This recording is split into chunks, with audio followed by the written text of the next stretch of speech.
Episode number 1 of our podcast interview. Yes, we're back. We're back. We said we were going to split up and interview one-on-one, but we've been graced with this beautiful space from our friend Joe Ben. So we're able to do it together. Yes. So you get Morgan and Andrew back together. Yes, we did it. We are now in a new, and we said we we're going to do something different. We've now created an opportunity to bring someone in to chat about their experience with us. We've made our podcast 34% more exciting. Yes, very much so. Very much so. Check the math. So let's quickly welcome our new coach, Hannah Stead. Thank you for coming today. Welcome, Hannah. Why don't you start off by letting them just like your little bio thing about who you are, where you're from, all those things. Yeah. My name's Hannah. I live in Lanark County. I'm a mom. I've got 2 beautiful girls. And I currently work in social services, and I've been doing that for ever. Pretty well my whole career. Yeah. Yeah, you're happily married to your high school sweetheart. Yes, I am. I'm happily married to him. And Hi. we got together when I was like 15 going on 16. And yeah, it's amazing. Yeah. He's pretty cool. Yeah, we love him too. Yeah. Thanks for letting you out of the cage tonight so we can have fun here and watch the kids. So we brought you in because we wanted, not only because you're now a new life coach for Black Sheep Thinking, but you started off as a client. I did. Yeah. Yeah. So you want to share the story about how we met? I can kind of launch it for you if you want. You go ahead. So I came into Lanark County and I was called in to do a talk. Yep. And Andrew was with me. I was there. Yeah, I was sidekick that day. Yeah. Best sidekick.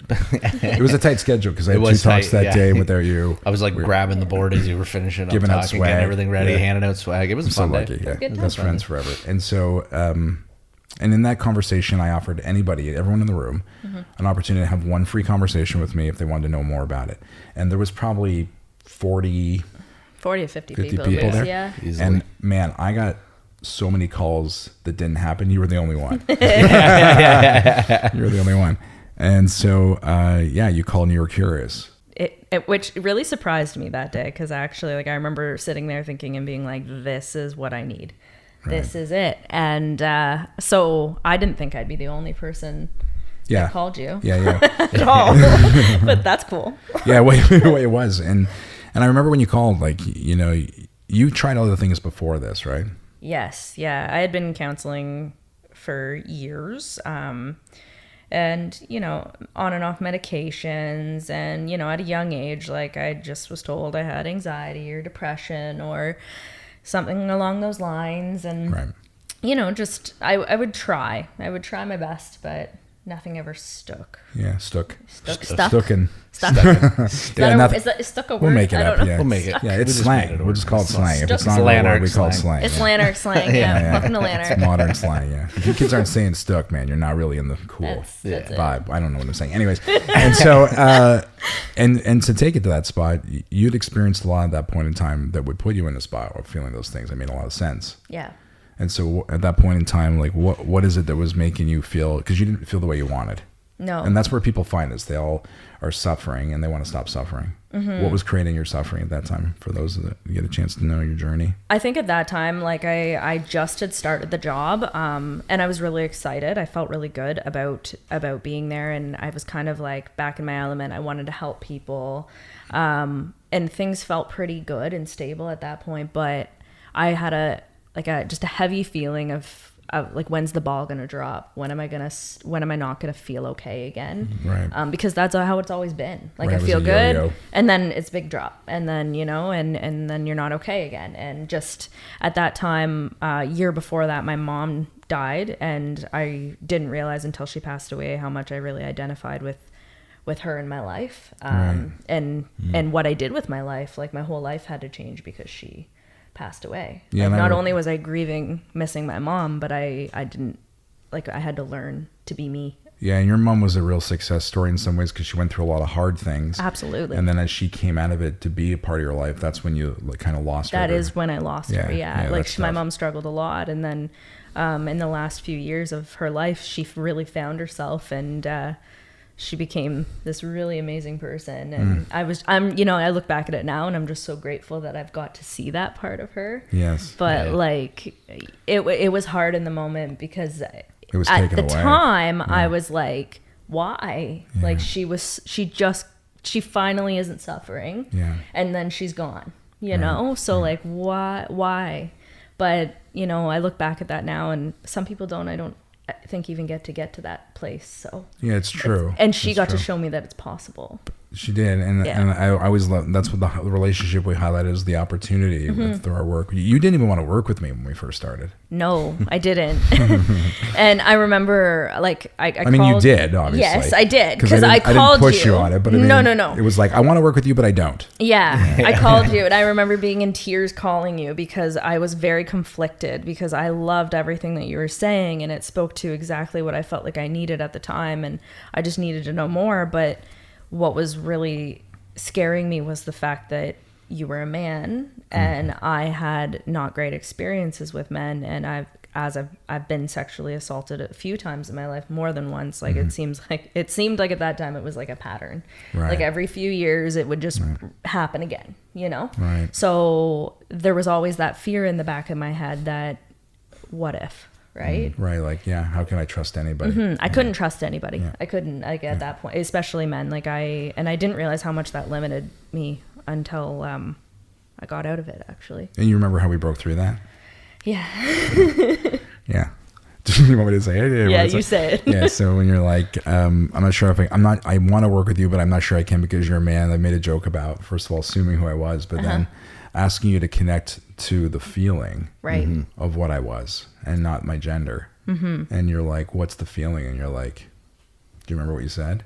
You felt safe. Yeah, that's what you said. Yeah. That's exactly what you said. And that's when I knew that not only could we work together, but that you were open to the possibility that the things that you were creating in your life from your experience didn't have to get in your way any longer. And I knew you'd have great success. And it was just, there were so many signs working early on that it was the right thing. Everything from how you showed up in your commitment, and like, cause you're like, this is a lot of money for my family. Yep. I have to make a commitment to myself. I mean, and a lot of money is variable to anyone in any situation, because it's all perspective based off of how we have a sliding scale to help people commit, but which makes us unique in itself, right? But the other side was that what I'm really curious about, like, as part of your journey, because you have a lot of things, like you're a mom, and you're like, okay, so I've lost my mom.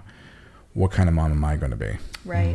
And the fear of, will I be like my mom, or can I honor my mom? Yes. Was something. Yeah. Both. Yeah. Like I was very afraid at that time, as a mom. Like I was like, I felt like there was a way that I could screw up my kids. Like I definitely felt in that way of like, there was something I was going to do wrong. Like I was in a really dark spot at that time in my life, really. Like I think I was like baseline functioning, but I was at a place of like, I really did believe that my kids would be better without me at times. Like there was like, I was like, I'm screwing up all the time. Like they're gonna hate me. They're gonna, you know, like they're not gonna be okay because I don't have the coping skills to be okay. So how can I teach them to be okay? Right. So that was like, those were a lot of the thoughts that I had at that time. And the struggle with balance about how to parent. Right. Like, do you remember, like, you were like, I'm too soft. Yes. Oh God. Yeah. Like there would either be like I just was letting them get away with stuff, or I'd be too hard.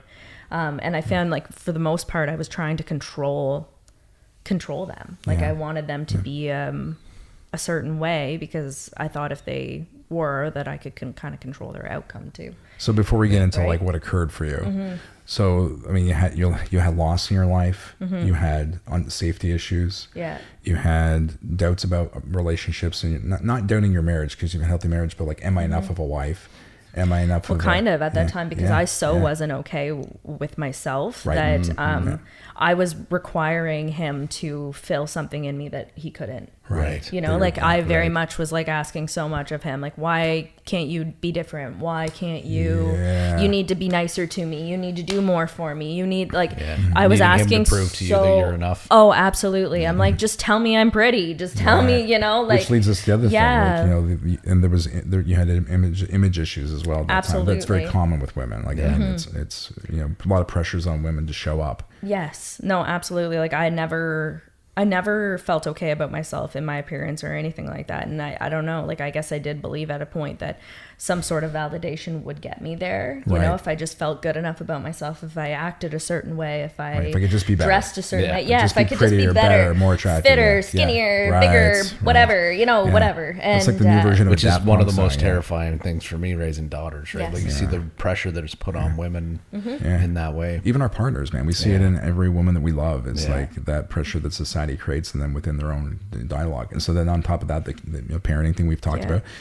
And so then we spent 3 months together, and within that journey, I don't even really think about my appearance, if that makes sense. No, it does. Like it's not even it's not even a thought anymore. Whereas like I would have thought that, like I would have been the opposite. Like, oh, I'm beautiful, I'm this, I'm that, No, it's like the complete opposite. I just like I'm just good. You accept yourself. I'm so good. That's a great. That's a major point for Black Sheep thinking. Is huge. We know love isn't creating a better version of you. It's acceptance. It's accepting. Within that acceptance, good. So it solves some of the image issues. Let's talk about some of the other things. How did it deal with your parenting? We'll go through each thing. Yeah. So for my parenting, like I would just say again, like I just instead of trying to control my kids, I don't find that I'm like I'm not looking to do that. If anything, I'm looking to let them lead.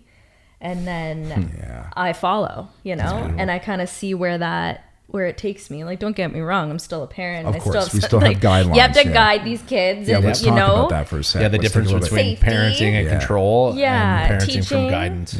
Yes, but I'm not teaching them from a place of fear or my own or you have to listen view. To me. Yeah, listen to me, I know better. Or a hierarchy. Yeah, hierarchy, good. There's no hierarchy. Like, it's very much like they're teaching me just as much as I'm teaching them. Yeah, kids are like, so we think that because we've learned more that we're trying to inundate them with how it is. But when you meet a child where they're at, because we talked about this, before, it's such an interesting thing that people say, I wish that I could go back in time with what I know. But I think if they could take back in time and bring it to where they know, that experience is with the power of the truth of who like they are. A child with, with that love, with that understanding. And when we see and meet children where they're at, we realize they're not only smarter, but they're less tainted.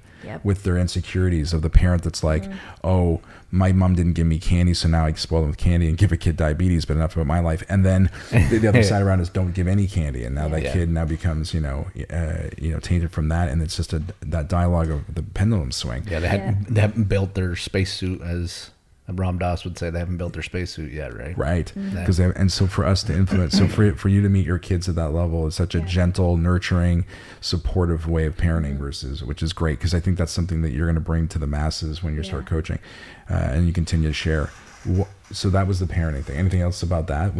Like I was just going to mention too, like with the parenting, like I found before I was very afraid of their emotion. Like when they got upset or angry or, scared or anything like that, I just wanted to fix it. Yeah. I just wanted to fix the problem. And now like it's more like I'm just watching it, but I'm being the comfort, and I'm actually there with them, instead of trying to like move forward and get past it. I'm like, okay, this is what's happening. That's what you do best. Yeah. And that's great. It's taught me to be with my emotions as well, instead of just trying to suppress them and push them away. Right. Because that's what I was doing with them. I'm like, quiet, enough.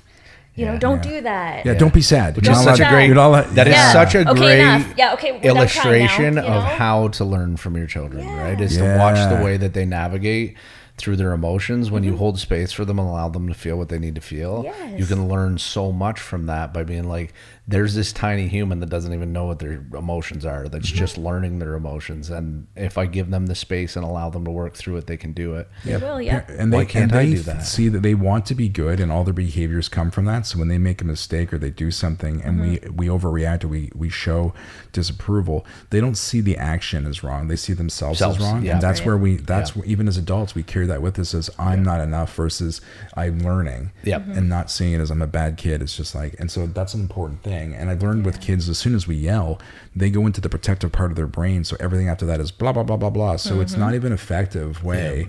And so to deal with that emotion you're dealing with and settling it, the way we're talking about, is such a powerful thing to communicate from a place of nurture, which will help them grow. And even if you have to be firm, to take the time to let them feel safe and or it's just a waste. And they're like, my kids never listen. I'm like, that's because you're probably yelling or reacting emotionally based off of a story, or you're denying what's going through, what they're going through in the moment. Right. Because I don't want to see them sad. I don't want to see them, because, I didn't like being sad. And I can't tell you how many times people have taken away like something that was hard from a child. And when you ask them, but you had that, I'm like, yeah, it was hard. I'm like, but who did you become because of it? Yeah. And they realize I became resilient. I became successful. I became, and that there's safe ways to help them work through those things. Right. To nurture it, hold space rather than to take it away. Yeah. So that's great. It's great insight that so that's, how did it impact your marriage? Great. Just great.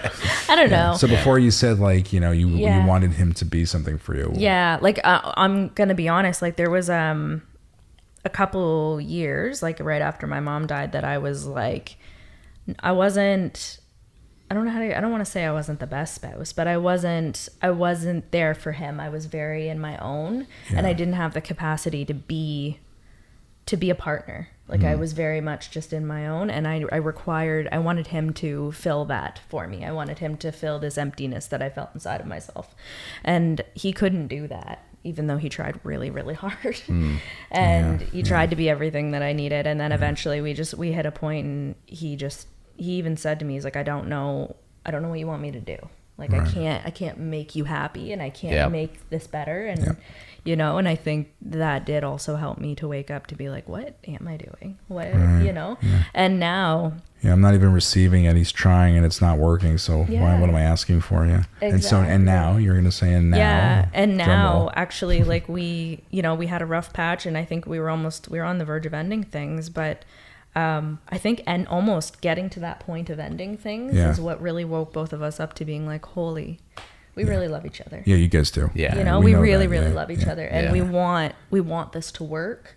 And it woke me up to see that like I needed to look inside of me a little bit to see what I can do for myself, because there's nothing outside of me that's going to make me feel better at that time. Because there's a commonality in all this work too. Like the moment we spend time, you learn to love yourself. All of a sudden you're like, I am the source of what I need. Yes. Yeah. And now my partner's kind of a bonus, and it's more about serving and loving and sharing space and communicating towards a journey, rather than I need you to jump through hoops to make me feel better about my wounds. Which, I'll be honest, that scared me a little bit, because I was like, if he's not what I need, then will I not want him? Great. That's a great point. That was a fear that I had. That's a fear that's very common. That was the complete opposite of what happened. That's what people find.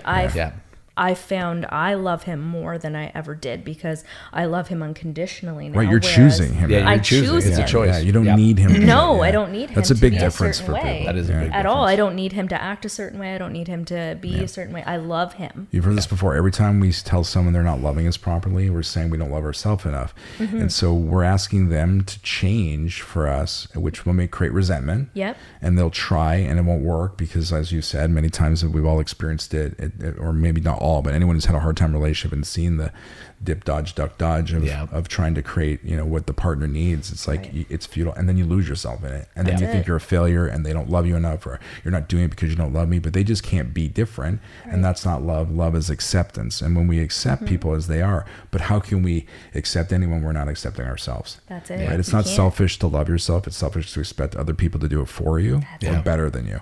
And so this is where this journey started for you, is like learning how and that is the answer to being a better parent. That's the answer to. And what you just said right there was like, it was a hard truth that I needed. Right. That like loving myself wasn't selfish. Right. Yeah. Because I really believed it was. A lot of people do. Yeah. We see that a lot. Yeah, we do. We see that a lot. Yeah. They're like, it's. I'm not allowed to love myself. I'm like, How do you find conflict shows up in a relationship now? Like, do you find good question? Yeah. Does it resolve? Resolves pretty quickly. Yeah. Like, we'll have little bickers in here and there, but it's mostly we're just picking at each other, and then it's done a lot of the time. Yeah, there's always going to be that growth communication, which is good. I love saying that. Yeah, growth. It's growth communication. Do you argue with your partner? I've never heard you call it that. I've never, because other people are like, do you argue with your wife? No, we've downgraded to a bicker. Like same as you. It's like, but it's not. There's nothing on the line. There's no egos present. It's just two people finding an understanding. And when you're not defending yourself, you can see people where they are. Yes. And if they're both doing that in the conversation, but if they take it, but as soon as you're worried about yourself and it's your story, you'll take it personally, and that's the basis of conflict. And it's amazing how just one side of the conversation needs to shift on that. As soon as you stop and you drop your drop your defense, and you're like, oh, you recognize you're defending your identity, and you let go of that, then you're open to allowing them to not hold their identity up anymore. That's great insight. Yeah, because pride will prevent it. No, they need to do it. It's like, well, you know, and I think it is when you have the courage to let go of that and jump in, it is a game changer. Yeah, and when you kill your identity, as we help you do in the work, we help you kill the part of you that you think needs to be perfect or needs to be enough for your partner, needs to be, you know, better. When you kill that, it creates vulnerability. And when people take that mask off, they think, oh, that's going to expose me and no one's going to like me. But the opposite happens. It makes you human. It makes you likable. It makes you safe. It makes you authentic. And that's what you we become project. The source of connection that you're looking for. Yes. And so that's amazing. And I love that. That's another piece that we can bring. So we talked about the kids, talked about your marriage. We talked about your image. Now, some of the harder things. What shifted for you in the loss of your mom? Yeah. So, and it's a weird one to talk about actually, because it's something that, so when my mom first died, I almost felt like being happy would be a disservice to her. Right. Which, you know what I mean? Would be a disservice to her memory, because like I loved her so much that like, how could I ever be happy if she wasn't here? That's a great point. You know? That is a great point. Oh, and then, but then I realized it's actually the opposite. It's a disservice to my mom's memory to not be happy. Yeah. Like, and she, like I've mentioned before, you know, she went through her own like self-growth and finding herself, and she went through a lot in her own life. And then she came to a place of just self-acceptance, really. Like she was really just feeling good. And that showed me that like, she wouldn't want me to sit here and be upset about her passing for the rest of her life. And not to mention, like, I look at her as an image, like her mom died the same time-ish, like similar story to like the way my mom died with me. Well, you've like, had a lot of patterns in your life. Yeah. So my mom's mom was like 50, and she died after she had me when I was 6 months old. My mom was 25. And then my mom died. She was 49. I just had my baby, and 8 days later she passed away, and I was 25. Wow. So yeah, it's a really strange, really strange coincidence. But so what you're saying is you hope your daughter doesn't have kids anytime soon. Yeah, fair enough. You know, like no, but so that occurrence of how you dealt with grief, like to move into acceptance and to celebrate the exist. And you mentioned earlier, like, you know, I'm very lucky. I appreciated the opportunity to have the mom the way I did in my relationship. That's all stuff that occurred through the same understanding. So using the same understanding that we guided you towards, and you started to have this, let's deal with the hardest thing, the trust of men and the fact that you've been heard. Yeah. I mean, not that I wouldn't say, I mean, it's up to you to say what's hardest, I guess, but I always feel like loss is a way of life, but like that one followed me for a long time. I know. That one did. You know, I would say losing my mom was probably one of the hardest, but that one stuck with me, and it was really it became a part of who I was, which really limited me with everything. And almost what do you mean by that? Like, I wouldn't express myself. I was afraid to be seen. I thought I believed that I caused the assaults on myself by acting certain ways or behaving in a certain way or putting myself out there or, you know, or saying yes and then saying no and then all those things, right? So that really stuck with me, because in everything in my life, I just really believed that it was all my fault. Yeah. It was all my fault, and there's something wrong with me, and there's a reason that this happens to me all the time. Yeah, I remember. Yeah, and feeling weak, feeling like you couldn't be safe. Yeah, I felt like I wasn't safe. Shame. I seen it a lot. And everywhere I looked, I think because it happened to me, I seen it happen to other women. And it did just become like a part of my reality. And I felt like I had to build this wall of protection around myself to try to avoid that from happening. Which again, like I'm sure I missed out on a lot of great relationships with people because I just wouldn't get to them just because they're a guy. Right. You know, just that, right? Like, and I did, and I had a different view on men. I didn't think that men could understand to the same level as women. And I look at that now and I'm sitting here with 3 of you. And I have my deepest conversations with you guys, which like I didn't think was. Yeah, we're always honored that we get to be those kind of men that, because we know that there's what you've talked about. We know we don't know of men because we probably take care of them, but we know that they exist, and we know that the world's unsafe, and we worry about our female partners, we worry about our children, we worry about, and so we always say it's nice that we can create that other side, that we're not just seen as predators, that we can be healers and help. So when we did the work and we started looking at it, what it was together, what shifted for you in that, outside of obviously being here with us, but like what shifted for you the most?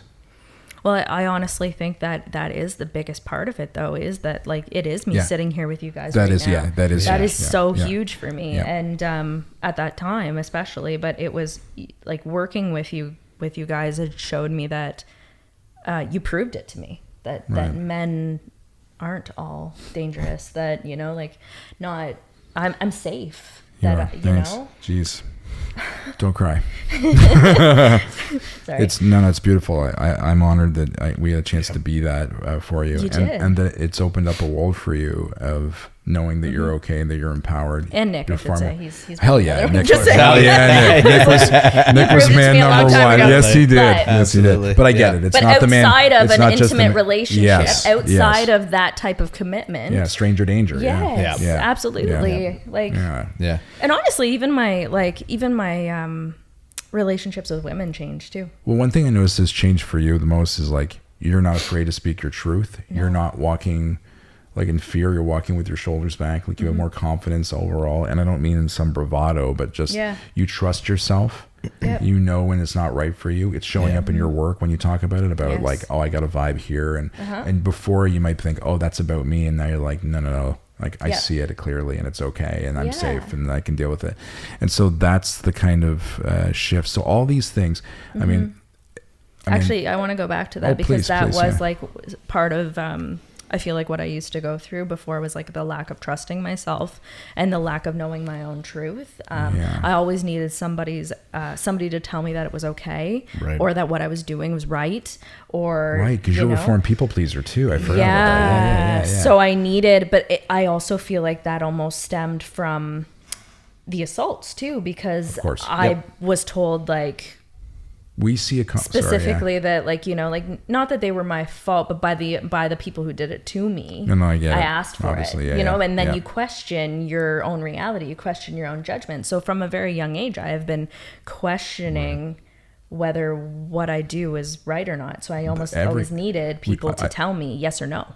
You took me back to that spot because every time we deal with a case like that where someone's been hurt by a man, sexually assaulted, a large percentage of them obviously feel very much like you feel, and there's this voice that was like, there was something inside me that told me not to be here. There was something inside of me that, and I didn't listen to that. I didn't listen, and it's my fault. Yeah, and it's not. I don't want to use the label victim in this way, but it's like that's the victim side of, oh shit, I didn't listen to myself. I'm not happy with me. Yeah. When we forgive ourselves and we go back into discernment, that's the power of anyone, not just women, us as well. When it comes to relationships of any kind, friends or romantic, discernment speaks, and we're wanting people to get back to the same knowing of that feeling and listening to that in every area of their life, not just in the situation, but with your kids and with work and your partner and whatever. And so when we start to go back to the knowing and that shows up, trusting it. Yeah. And so that's such a big thing. So the people pleasing thing is like relatively vanished. I'd say it's disappeared. Yeah, I'm doing pretty good. Yeah, you are. Yeah. I'd say. And that's another big thing. It's like, searching for something outside of it. So all these things started to shift for you. Yeah. Yeah. I mean, that's just for if anyone's watching, like, how long did that take before that started to occur for you? Oh, I don't know the exact timeline, but what's interesting about it is that we worked together for 12 weeks. Yep. 3 months, 12 weeks. Yeah. 3 months. Yeah. And, within that time, like it's not, I don't think it was the amount of time. It was more like, sometimes it would be an instant. Right. Something pops. Yeah. Yeah. Because like if we go back to the beginning of what you said to me when about being a man and feeling what was underneath that about you, and how I said you feel safe to me. Right. Going back to the feeling. That was the first time that I was like, I even realized that I had that feeling. Right. That brought that back. Hannah. Yeah, right? That's great insight. Yeah. So I think, And so that and you're totally right. Things pop, and the journey is always different for everybody. And then you did 3 months.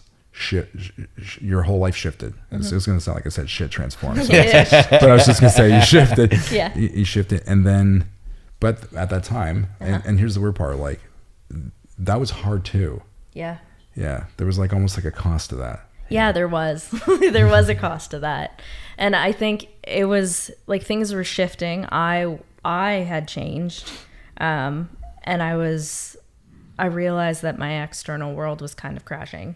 Right. And that was because it was attached to who I was kind of pretending to be. Right. And once I put that down and I couldn't do it anymore, I realized that there was things that were just going to fall away. Yeah, some people weren't getting from you what they were. What your identity was serving a piece, and now all of a sudden that's gone. So they're not getting shade from the tree. Time to leave. That's it. And I shifted in what I wanted too. Like I think I changed about. I didn't need the constant validation. I didn't need to be seen. I stopped rescuing people. Yeah, and stopped wanting to be rescued. Right. I stopped going to them for that, right? Which I feel like I realized there was a lot of friendships and a lot of relationships that I had that I almost used that friendship to fill that hole inside myself. Right. Yeah, and when I stopped showing up like that every time, the friendship kind of dwindled a little bit, but that's okay. The love's still there. But so much love. I've heard love. you talk about it. You love them. Absolutely. Absolutely. It's just my behavior and the way I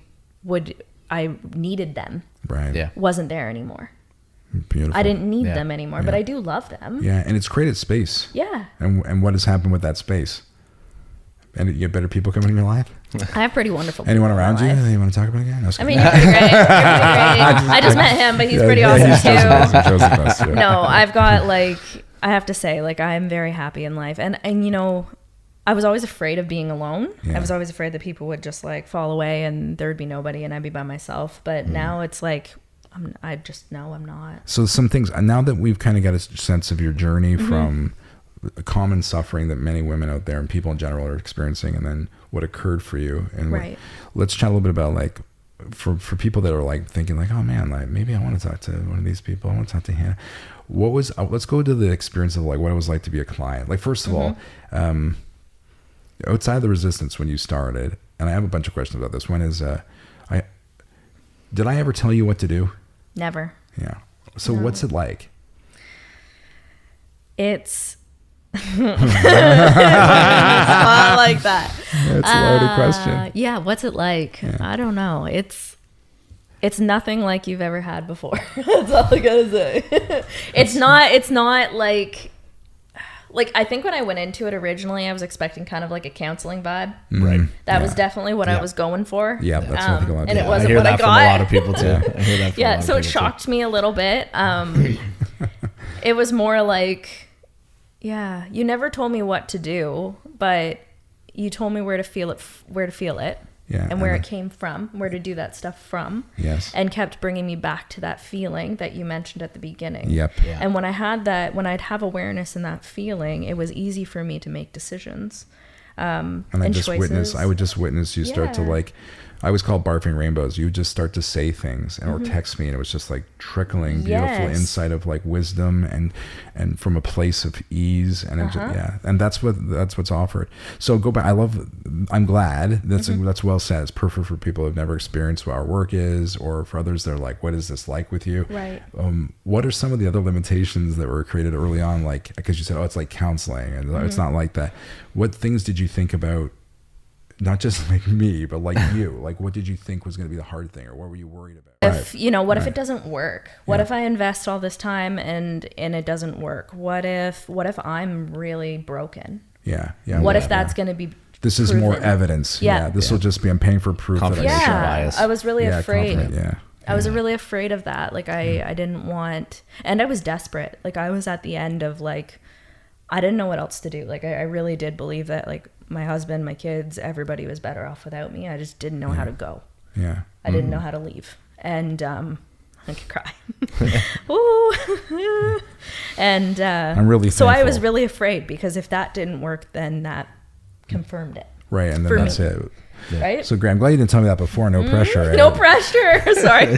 But I'm really thankful. Honestly, like, I'm really thankful we met, obviously, for a number of reasons. I didn't know that. This is the first time I heard that you were at that point. But I was at that point when it found me. I think a lot of the men in this room were at that point in their life. I can see our lovely friend Joe. Definitely been there. I mean, it's something about the ultimate suffering where people just let go and start to hear it from a different perspective when nothing else is working. Now we're vying that people come to us first. But I think, honestly, we challenge people, like, go do other stuff. Yep. But don't take your life. Don't try. Don't try something. Come to us before you give up and give us a chance, because we've had such great success rates with people being their healing. Because, like you said, you thought I was broken. Well, now you know you're not broken. You were never broken. I was never broken. The world broke us. The world's broken, but we aren't. Yeah. And the concept of how this thing's constructed, and through all the things we start to, society and church, school and church and all whatever it is, we start to think we have to be a certain way. We never think, maybe this whole system's rigged and we're not really being given the right tools. And so when all you have is a hammer, every problem looks like a nail. And when you need another tool and it's not a nail, and you only have a hammer, it's destructive. It's not useful. It's not working. And so I get it. And I was there, you were there. We were many of our clients have. So I'm glad that we found you. That means so much to me. And then not doing it right. So it's like, that's a very common thing. It is the not doing it right. I think, on a not so deep level, but it was, I was also afraid of, like, what would Nick think? And like, and cause I had in the past, like, he makes fun of me now, and so do I, but like, I had a lot of hobbies. This is another thing. This is another thing that Hannah's doing. Crazy Hannah thing. I think I even heard some of your friends be like, "Oh, it started." I got my yoga teaching license, and I don't remember it. So there's that. I'm a certified yoga teacher. That's amazing. And I know nothing of how to do it. Just saying. One of my favorite things we've talked about many times is, like, in that not doing it right is like, I once said to you, after we were done coaching, is like, as a friend, and I was like, maybe I need to be, my coach is softer. Yeah. And you were like, do you remember what you said? Yeah, I said don't. Yeah. Why? Because it helped me. I never had anybody. Yeah. Like, I think that's what really helped, was that you were firm. Yeah, tough love, right? You were the tough love. And I never had that. I was always just validated for my feelings. And I was always just told that, it makes sense why you feel this way. And it's okay. You've had a tough go, it poor sucks. Girl. Poor girl. And stay in the story, because... And like, all of it was true. It did suck. All that stuff sucked. It's not, and that's the thing, right? Is none of those things are wrong. That's why that's the toxic positivity thing. It's like, oh man, this is hard. It's poor you. It's sympathy. Just think better. Just think happier. Where you find sympathy in the dictionary, right? Yeah. But I mean, a lot of shit and syphilis. And a lot of the time we're like, this is shit. Like, it sucks that you went through that. It was, and it was horrible. And but like, not that you ever were like, yeah, it happened. Yeah. But kind of, because we pointed out, like, yes, you've already experienced it. Mm-hmm. What's the wisdom that you, what if wisdom you, if you deleted it, would you if you deleted it from your life, but you lost the wisdom? Yeah. And you're like, I wouldn't want to relive it, but since I have, where's the reward? And when you started to look at that, that's when you started to really see your value and what you could bring to the world. Yes. And that's when things started to shift. Your story was shaping you to be able to join Black Sheep Thinking someday and become a life coach. Well, I think about that because, like, literally, if one of those things didn't happen to me, would I even be sitting here today? Right. And like, would I have my children? Right. Would I have my husband? Right. Would I have chose him? Would we have met? Would I have went to school? I don't know. Would I have even done what I do? Well, and I always say, like, if you argue against reality, you'll lose every time, because it's reality, and it's what happened. It's what occurred, and it occurred the way it did because it needed to. But it's not who we are. What you were looking for. Mm-hmm. Yeah. Yeah, and so I'm always curious with the client experience, because and be like, because I remember there was a time where I was going to be like, oh, maybe we'll shift our model to be a more accessible meeting to meeting, and we were chatting about that, and I was like, I'm going to go meeting to meeting, and you were like, and I told you not to. And then you sweetly people pleased and went, oh, it's your business, you can do what you want. Yes, I sure did. And I was like, no, it's Tell me, I love and trust you. Tell me what you're saying. I spoke without thinking the first time. That's what I love you the most, when you speak without thinking. Which is great. It's the best. It's always great. Yeah. Well, and my thought behind it was that if you did it just meeting to meeting and had people pay you as you did, one meeting at a time, that it would give people an easy way out, because when you're really working in it and you're, I don't know the word. Just speak your own word, because we got into a spot. I can't remember what happened. Yeah. But I was holding you into that tough situation. You were holding me accountable for something. And you were like, "Fuck this guy." Yeah. I didn't say it to you though. No, you didn't. My people pleasing kept it very like, I was like, I'm good. Matter of fact, when you told me that, I was like, when you told me that, because I was like, when you said, "Don't do that, Morgan," because I would have not seen you if it was by week, I would have bailed and just never. And I'm like, "Why didn't you tell me?" And you're like, "Because I didn't have to." Because I didn't have, and because as time went on, I realized why did it trigger me? Right. And I think that was the biggest thing. And then I got a lot of growth from that, because to this day, I still can't remember what I was mad at you for. And that's but you got the insight and the wisdom. But I got past it. And that taught me for the rest of them, is every time I am triggered now, I'm like, why does this bother me? Because it's not what someone said to me. That's where our coach and our friend There's Andrew a reason McKee it bugs says, me. Yeah. He said, when sometimes coaching feels good, but it's not that we're being mean, but when you meet that resistance, it's not that we're right, but you're protecting. And for you to have that, because a lot of people, not a lot, but some people, when they hit that, they don't want to come back. For you to face that and then push through is why you have what you have. And that's a great lesson for people listening, that coaching isn't about feel good all the time. It is most of the time. We have a lot of great memories. And going back to the session to session, if I would have only been paying session to session, I might have just... You would have pieced out. I'm not coming back next week. Yeah. I don't have the money. Yep. I would have found an excuse in some way. I would have people pleased it. That's true. Yeah, everyone said that. Joe's chicken said, there's times where I don't want to come back. Yeah. That's the importance of that initial commitment, because you've said, I'm here, I'm sticking it through for these 3 months, or however long you've committed to, and now you've got it, you're in. Right, you're in it until the end, and so you were right to call us on that and say, no, do not do that. Don't do that. Do not do that. People will run. So we listen. We'll run away from it. It's a great feedback. Yeah. So there's another client thing. Is you tried things. Why this? And then not just why this early on, because you kind of covered that, but why? But then you stuck around. That's the whole thing. Did I ask you to join the company? No. Right. Yeah. And so, because we don't recruit like that. This isn't, but we knew when you asked, we were honored, and we think that we know, we know that you're the right person for the job. So why this? Why our company? What was it about us? What made you first, not just your suffering, but why you're because you could have tried, people try many things. They try therapy, they go into yoga, they microdose, they're doing stuff to try to feel better.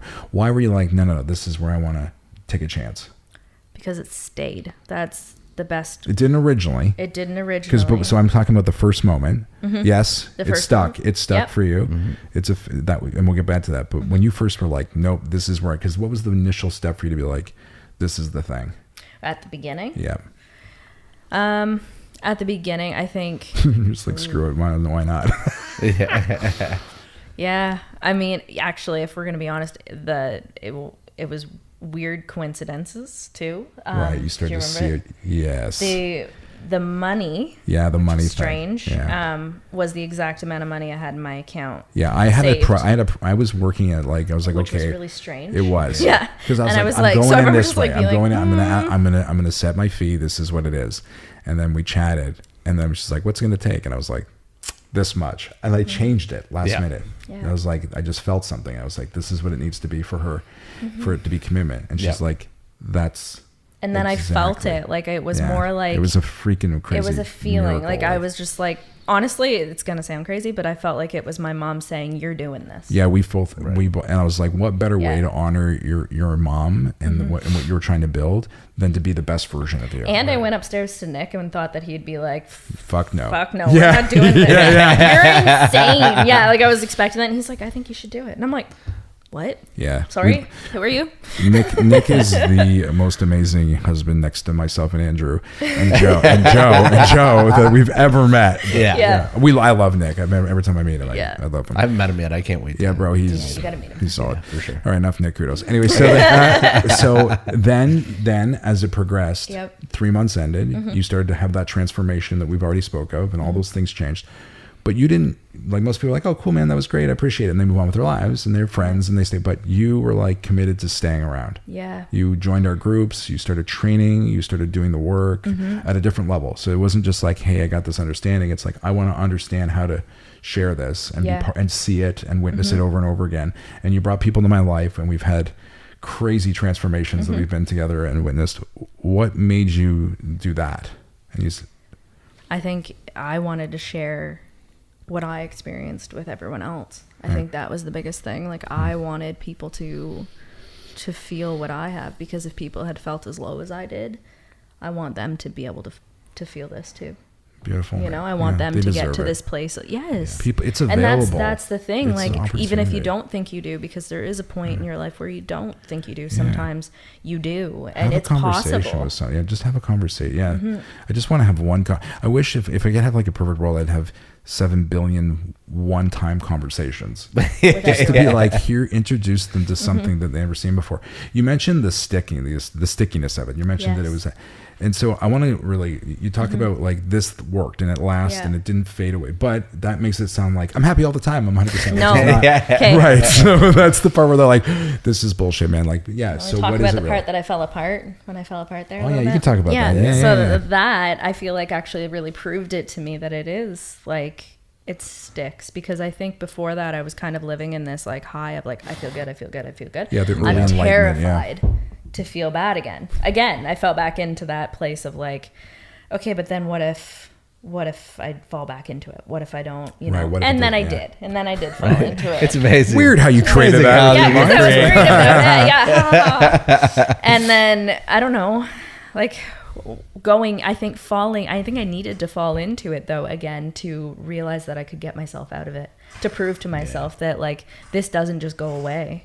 Right. Like it's not something you lose once you stop doing it. It's literally it's you. Yeah. And I'm fine. Like, what I notice the most for all people is like, we tell them it's not about being happy all the time, like way up here or way low. It's about balanced energy. Yeah. When you dip into the human experience where you're not feeling the way you want, you're still going to have emotions. Absolutely. But now they don't become your identity. Now you're not stuck in them. So what used to make me mad for a month might be a week. Yep. Or maybe it's a day, if it was a week, or an hour, or a minute, or not at all. Yeah. And so I just think if you take all that time in the short lives we have, and you take all that time back and you get to be happy, what's the value of living more of your life happy? If something was going to take a month and I give you 3 weeks back of your happiness, what's that worth? Right. And so, so that's why we're so lucky that we're in a position where we get to share this, and we love that people show up, and we're lucky that we have you to be able to offer that and to come in and share your experience so people can hear it from someone other than Andrew. Other than us two yakking at each other. So I think that really like covers a lot of stuff. Why don't we start chatting as 3 coaches on topics to give these people some value? Sure. That's that okay? Yeah. So let's pick a subject. All things we have in common. I think we love talking about our kids. That's true. Yeah, that's a great subject. Why don't we talk about kids to start off? Oh, me first? Okay. You're doing great. Well, I mean, I think early on, like my fear was that I would never be enough of a parent because I didn't see it. Yeah. How can I be a dad when I didn't have a dad that was a role model for me? How can I be a good husband? All these things.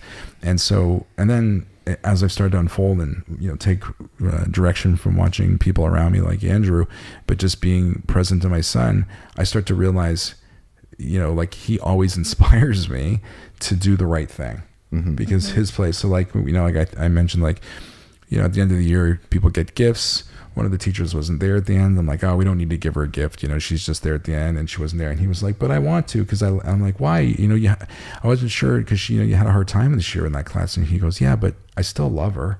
And I'm like, damn it, that's the right answer. And so we gave a gift, and I realized my story as an adult was shitty compared to the love of a child, which he did the right thing. And I constantly go back to seeing my son from a place of inspiration of. Because we always hope that won't shift, but we know that life gets complicated. But right now, when my son being 8, just turning 8, and you have 2, under 5. I have a 6-year-old and a 4-year-old. 6 and 4, and so like, that was good. Yeah, I averaged it. I was just averaging. So you're basically right. yeah. In the world of math, I'm bang on. Is that that's an age where they really start to you can learn that and connect with them on that level. And the gift of like having Andrew as my best friend is he's been through that, but I see the other side of where my son's going because he has older kids. Yeah. And I see how he engages with them from like a non-judgmental, beautiful approach of like equality and communication and no pressure. And and I wouldn't, honestly, that's a gift that you've given me too. It's like the presents. No one's accepting this gift. Like everyone's just passing around. It's like fruitcake. It's like fruitcake at Christmas. Nobody wants it. The way you engage in your present with Marshall has given me that insight to see, like, I wasn't always that present with the kids. I was always rushed. Like, things were going on. I had things happening in my life, and I didn't want to take that time to really stay present with them. And so now I have that dedicated time where I show up in presence with them and just like really be there. Like, phone's down. I'm not distracted from this right now. I'm going to be present with you and hold space with you. Yeah, that's great. Yeah. You go ahead. It's your turn. You want to talk about your kids? Yeah, sure. We'll talk about mine. Yeah, I think, the biggest thing with mine is that I have little ones that they feel a lot of emotion. They really do. And they vary. And it's sometimes they're screaming happy and then they're screaming mad and then they're screaming sad. But what I love about it is that it's helped me to see for myself as well. And like they've taught me that feeling those things and being those things in a moment doesn't define who you are as a person. Right. And that's like what I really like. My youngest especially has taught me because she's a little firecracker. She's awesome. Yeah.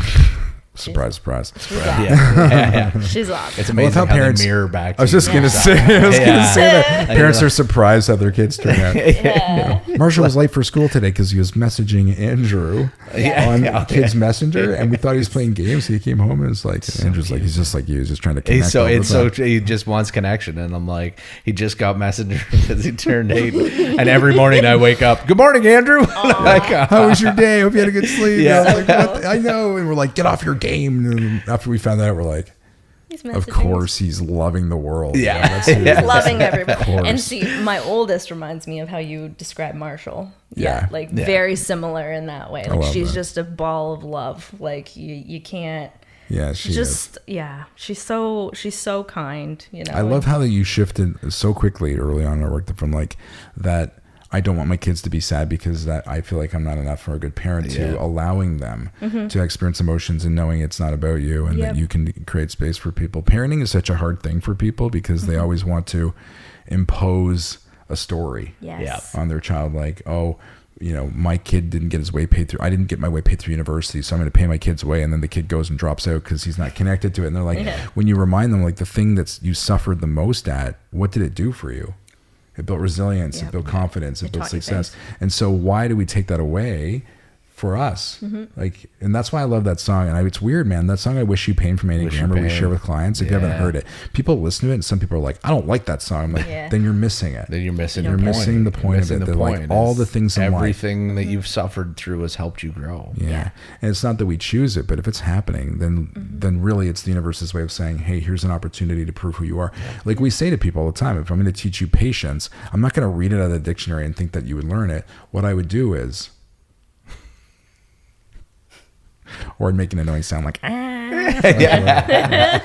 make you wait. Then that's what I love about that song, Wish You Pain, is that it's exactly that. Like, I hope these things happen to you so you can learn to pick yourself up. Yeah. Because that's the greatest thing we can do as a parent is teach our children that they have that inside of them, that they are capable of picking themselves up, dusting themselves off, and they're okay. Because I love you more than you can know. And your heart grows every time it breaks. I love it. And so, it's a beautiful, beautiful. Anyway, so, parenting's good. Anything else we want to say briefly about parenting? What else can we talk about from the land of what I think also, talk about relationships? Oh, yeah, let's talk about that relationship. Let's talk about that thing. We're talking about the other thing. Here's the thing. We're talking about when people who come in and we're like, how do we see how people land within it, and then when we grow we're like, oh, why aren't other people getting it? And then like, am I alone in this? Do I feel like a crazy person in this? Because it sounds crazy. We're like, there's an invisible force inside of you that'll make you happy and everything will change on the outside and you change on the inside. It sounds nuts. I sound nuts. And they're like, oh, by the way, that'll be this much. All you have to do is drink this Kool-Aid. Just don't spit it out. And so when and then we talked about it. It's like, would you rather be, this aloneness is like, you're not real. We've always been alone, but we've been asleep, I said. And then you're like, would you rather be a zombie in a zombie apocalypse, or would you rather be a survivor, that's not bitten? And you're like, and you were like, I'd rather be a survivor. Obviously, we always want to be a survivor. So, and I just got to the point where I don't mind that they're zombies, because I'm not judging them for being asleep, because I was a zombie asleep at one point, and they're all growing at different rates. And I think our job as we wake up, all of us, not just coaches, as we are black sheep, Joe, who's here, not a coach, but a black sheep thinker, and all the people out there, black sheep thinkers listening to this, our job isn't to make people change. It's to show up in the energy that allows them to see it's possible to wake up themselves and get out of that nightmare. And that's the opportunity that we want. Exactly. It's like, we know there's 3 people in this chair helping people. There's 7 billion on the planet, and many of us are struggling with things. And so for us to believe that we're going to make a difference by ourselves is ridiculous, which is why the community is so important. But the only way to make a difference is to show people. When you liberate yourself from your fear, your presence automatically liberates others. Marianne Williamson. And so that line speaks to what is available, but we have to liberate ourselves. And that's the responsibility. We're all wounded, not broken, but we're responsible for our own wound. And when we become responsible for it and we start to express it from a new place, like we witnessed you, Hannah, and many other people, is that opens up doors. Yep. And it creates. And I think that, like, I just love, as our first guest and our third coach in Black Sheep Thinking that's helping the Latinx community, that you had a chance to come and be like, hey, like, life was challenging, and now life isn't. And all that changed for you was a simple understanding that you are not what you think you were, and that you are something else. You are not your thinking. And that's the biggest mistake people make. They mistake who they are for real for who they think they have to be, or they are. And like, things still happen in life, like things happen. The world happens. Life happens. Stuff happens. That should be a t-shirt. Oh, wait, you might get in a car accident. Who knows? At the end of the day, like, people aren't nice sometimes. This positive message brought to you by Black. But what I find is that if I'm not good, I'm fine.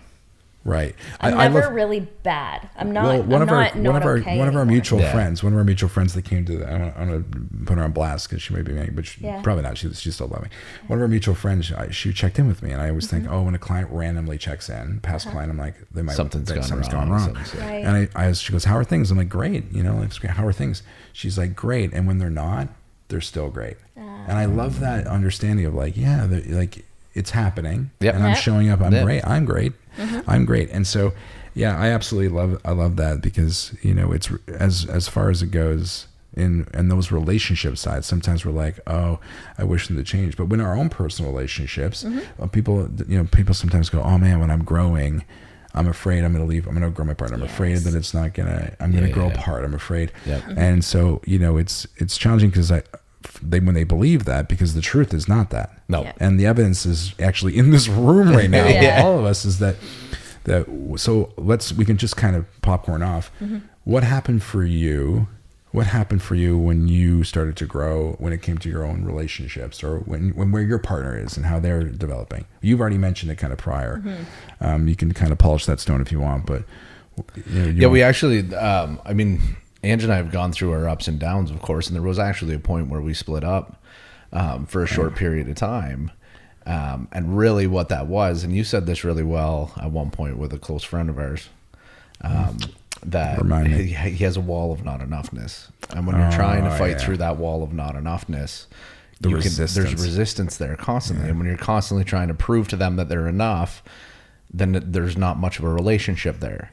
And that we were kind of in that place. And so, it gets separated. Daunting. It's exhausting. And so we separated for a while, and she did the work on her own to see where she's at. And see what she really is beyond that. Go Ange. And we had a romantic getaway this past weekend, and we just were hanging out, and we were having a conversation, and she said to me, she's like, it's really cool because I don't feel like I need you anymore, but I want you. The choosing you point is really great. I remember when I said that to my wife, I don't need you, right? And people hear that and they go, oh, you said that. I'm like, I choose. I said, I choose you. And that's a better thing, because that, like I said, that's another Andy Grammer song, by the way. It is. We'll quote him all the time. He's a woke dude. Anyway, so as people get in relationships, imagine you had a shot glass, and that's love. That's how much love you can take. And then someone brings in one of those like water cooler jugs and is like, here's my love, blug, blug, blug. And it's just like overflowing. And you're like, and eventually that person giving that much love realizes, what am I doing? Like I'm wasting my water. It's spilling, it's making a mess. And then we stop giving, and then people go, oh man, but fill your cup, like build your cup up. And so it's weird because I remember a comedian saying like, some people, they love themselves like 2 out of 10. And then they meet someone who loves them 4 out of 10. And like, oh my gosh, that's like twice as much, but it's still less than half. 4 out of 10. It's still less than half. Great. But yeah, and so it's not selfish to love yourself. It's selfish to expect other people to do it for you. And loving yourself, which is our next probably part of this coaching conversation, is really essential to rejecting, because you can't have what you want in life by being the energy that rejects it. And if you are in the place of knowing what you are, then you're not going to be able to create that. Like we said with our friend, there's a wall. And then what happens when people stop trying to dig through that wall? They go, see, there's evidence that I'm not lovable. I'm not enough. Right. And when it has nothing to do with that, it's just you weren't ready to receive. So that's such an important part of our relationships. And people are afraid to grow apart. But the only reason people grow apart is because they don't love themselves. And they don't see an opportunity where they have expectations of each other, like, oh, you need to be this for me to be happy. And a bunch of other things. But I mean, and that's what, like, I don't know, but you, like, I feel like for all of us, it's just like it's a bigger love that you feel for the people. Like, whereas, like you said, it is scary to put down the, like the expectation that, you know, like they have to be a certain way or we have to behave a certain way and have those conditions. But once you put all that down, the and love like you don't need grows. them to be anything for you. It's like you see them for what they are, and you the love them deepens. as the love they deepens are. For sure. Absolutely, absolutely. Yeah, and that's always the thing when there's two people that are trying to grow. Comparison creates chaos. So it's like, where are you? And I think people think growth is like linear, like that, but it goes up, but it's more opening up to what this opens up. And did we already talk about this thing about unconditional love? Did we talk about like, how can you love me? You don't know me. Oh man. Cause like that's, remember when we first met, you're like, this guy says he loves me. And weird. How did he just love me? And that red flag came back. No, of course. That it comes up. I love when the flag comes up because I'll say to a client, I'm like, do you love me? And they're like, I don't even know you. I don't even know you. I'm like, what if I said I loved you? And they're like, sometimes they're most time when they say that, they go, well, that's strange. I'm like, why? Do you love yourself? And I know the answer, because as soon as they say they don't love me, it's like there's conditions. And those conditions, and a lot of people think loving in all ways is the conditions to be safe of how to let me in. I'm like, well, how long do I need to know you? What do I need to know about you? Can you show me what your formula is so I can find a way to love you? And when they realize there's those walls that are blocking them in, it's that resistance again. And this is why it's mandatory. When we say, how do you love yourself? It's not a third party action. It's about showing up in what we are, knowing we are love. Like, and I love how you mention it about kids. Like when you talk I always say it's love yourself the way you would love your children. Like your kids don't need to show up and be like, you don't look at your children and say, oh, if you make enough money this year, I'm gonna love you. Or because you got that really nice haircut. I love you. Or like, oh, those pants look really good on you, so I love you. Or you picked up your laundry, I love you. You picked up your laundry, so I love you. Exactly. I don't love you when you don't pick up your laundry. It's you love them unconditionally, and if you can see yourself in that same light and love yourself that same way, because self-care is great, and I'm all for self-care. I actually need a pedicure really badly right now, but that's not self-love. No. That's self-care, and there's a big difference between that. Self-love is the way that you hold yourself and the way you regard yourself. And if you regard yourself, it's accepting yourself. Exactly. And when people try to love themselves as a third party, what they're loving is their identity, which is going to be, sometimes they can love it because it's the shiny side. Another side, it's the part of us of being a human that isn't shiny, and then they can't love that part. And there's something because it doesn't live up to the expectation. It's trying to find the barren woman, the barren child of it's trying to find the child of a barren woman. Why can't I spep English? That's okay. Like 2 hours later. It's an impossible task, and so being kind and being kind to yourself is a good start. But what's better is realizing the natural expression of you is love. And so that's beautiful. Where are we at there, Joe? An hour. Okay, then I think this is a great time. Great time to wrap it up. So let's start off with some gratitude. Thank you so much for enjoying our first episode of the interview podcast of Black Sheep Thinking, episode 1. Hannah, thank you for making the trip. Thanks for having me. Thanks for letting us hog your wife for the night. Joe, thanks a lot for having us here, man, and letting us hang out in this place. This place is like a mansion, bro. I can't believe how many Ferraris and this place is dope. Thank you so much for having and taking care of this for us. And of course, to my best friend, thanks for joining on Black Sheep Thinking. We look forward to serving you. If you want to find more of us, check us out at blacksheepthinking.ca. Send us an email. Or check out our Facebook or Instagram. It's all Black Sheep Thinking. Everything is Black Sheep Thinking. Make sure you put in the word thinking. Yes. Black Sheep Thinking. We hope to meet you and reach out for an introductory meeting. And we hope you enjoy. We look forward to see you again. Yeah. We're out of here. Perfect. Oh. I was so lame. Thank you.